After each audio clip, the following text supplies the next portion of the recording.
Ito ang mainit na balita at trending ngayon sa mundo ng social media. Nagulat at uminit nga si former President Duterte nang malaman na pinalaya na si dating Senadora Leila de Lima.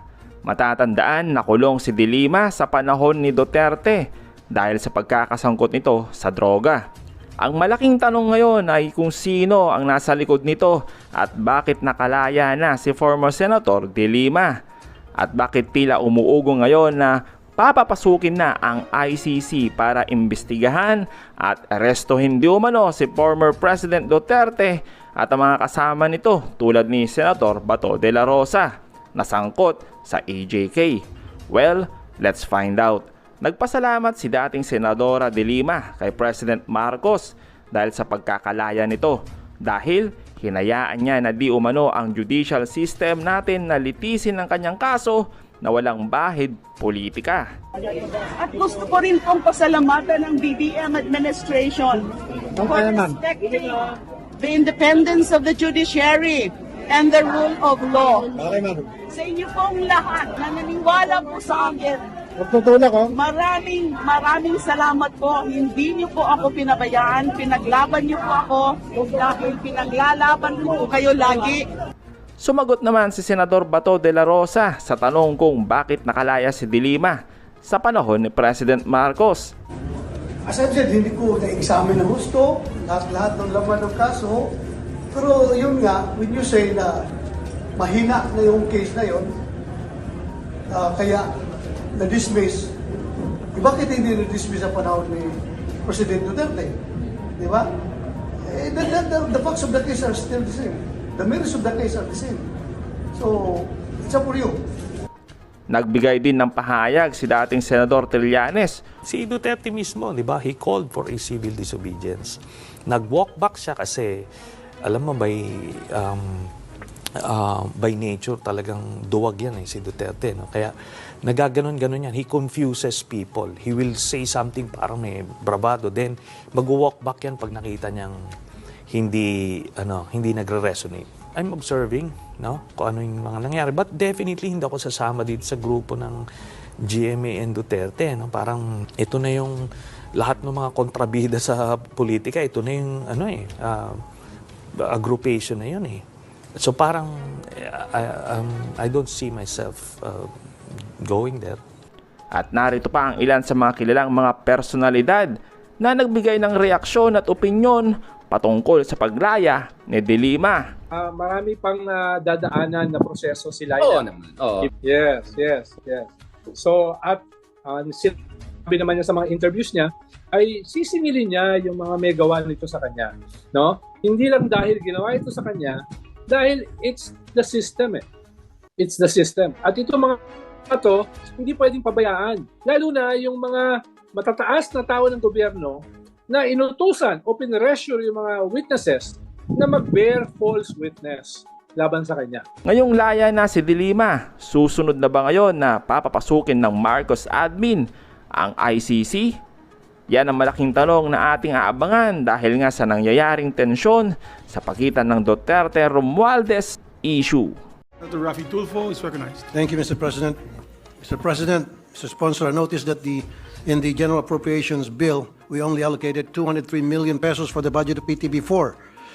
Ito po ay nag-increase ng 75 million pesos mula sa proposed 128 million sa 2024 National Expenditure Program or NEP. And in our committee report, hindi po ito dinagdagan ng Senado.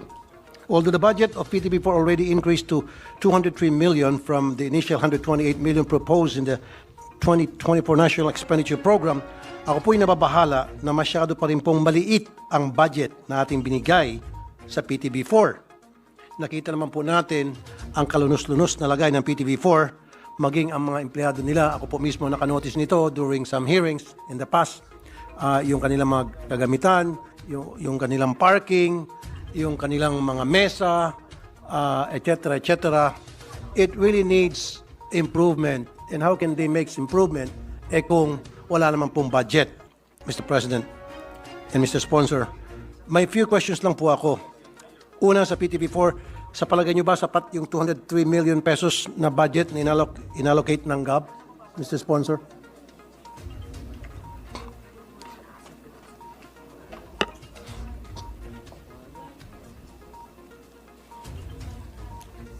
Your Honor, Mr. President, according to the GM, their biggest challenge is that the capex is zero.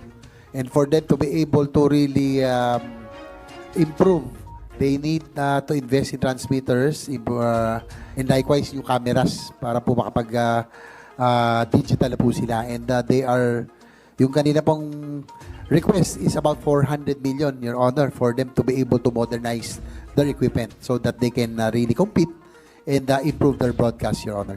Thank you, Mr. Sponsor. Yan nga po kanina, binanggit ng ating minority leader, which I really totally agree, na dapat mag-aim ang PTV4 na maging ala BBC of the Philippines. So how can we achieve that na maging ala BBC tayo ng Pilipinas, na meron tayong quality shows, and then we have to have quality equipments, of course, cameras, bands, etc., kung wala tayong capital outlay. So magkano capital outlay ang kailangan para mapalapit man, kung hindi, syempre, hindi natin pangarapin na maging ala BBC tayo. Ano po, British Broadcasting Corporation. Malayo-malayo yan sa katotohanan. Pero magkano po ang kailangan conservatively na para kahit papaano, mapalapit man lang tayo doon sa tinatawag na magkaroon ng quality broadcasting ang ating government station, ang PTV4, na Yes, maging sir. maayos yung mga programa. Karamihan kasi recently, napapanood ko puro replay, siguro kulang sa budget. So, kailangan din siguro maganda ang equipment. Kung maganda ang equipment, ibig sabihin, maganda yung mga makikita ng mga programa. So, magkano, Mr. Sponsor, kailangan talaga ng support niyo from the Senate nang sa gayon ma-achieve itong tinatawag niyong ini-aim na maging ala BBC of the Philippines ang PTV4? Yes, Your Honor, for that really to materialize, they really have to invest in equipment. You are correct, no? Kailangan mag-digital na tayo, but they are digital only in NCR as of the moment. That's why they wanted to invest in transmitters, digital cameras, etc. And they And OB-BAN as well. and OB Vans as well. Yes. Likewise, Mr. President, Your Honor, ang target, ang dream budget po nila for this to become a reality is about 400 million. But according to our GM, kahit na 200 million daw muna, I think they will be able to have a good start in that aim to modernize, to have new cameras, to have a wider reach because of new transmitters, and have OB Vans and other equipment, Your Honor. Mr. President, yung 200 million, sapat na raw. Yan ang conservative amount na hinihingi para maging maayos ang pangmalakad takbo sa PTV4. Magkaroon tayo ng quality broadcasting dyan sa PTV4, isang government station na siyang nagpapakita ng imahen ng ating gobyerno, pinapakita yung mga activities ng ating gobyerno, ano pong ginagawa nating Pangulo, etc., etc. So therefore, I hereby appeal to my colleagues in the Senate and Mr. President, na sana mapagbigyan po natin, na mabigyan man lang nitong, maibigay lang itong 200, magkano, Mr. Sponsor? About 200 million, Your Honor, Mr. President. Likewise, NTC already has an order to migrate to digital from analog. 200 million Yes, sir. additional, Mr. President. That is correct. 200. Kasi sa ngayon, siniro ang capital outlay nila, tama? Walang correct, Your dinagdag, Honor. nada. So, again, matagal na po itong sinasabi noon pa, na kung pupunta po kayo sa PTV4, kaawa-awa po yung kanilang kalagayan, kaawa-awa po yung kanilang building, yung kanilang equipment, kaawa-awa po kanilang OV-BAN, transmitter. So kung gusto natin mapaganda to tulad ng BBC, dapat ibigay natin. Tama ba, Mr. President? Yung pangailan niya, 200 million, okay sa inyo, Mr. President? Bro, world class. Para maging world class, Mr. President, 200 million, okay na ba sa iyon? Ito sinabi ni Angara, okay. Okay. We will ask 200. the Go. Chair of the Committee on Finance, Your Honor. Okay.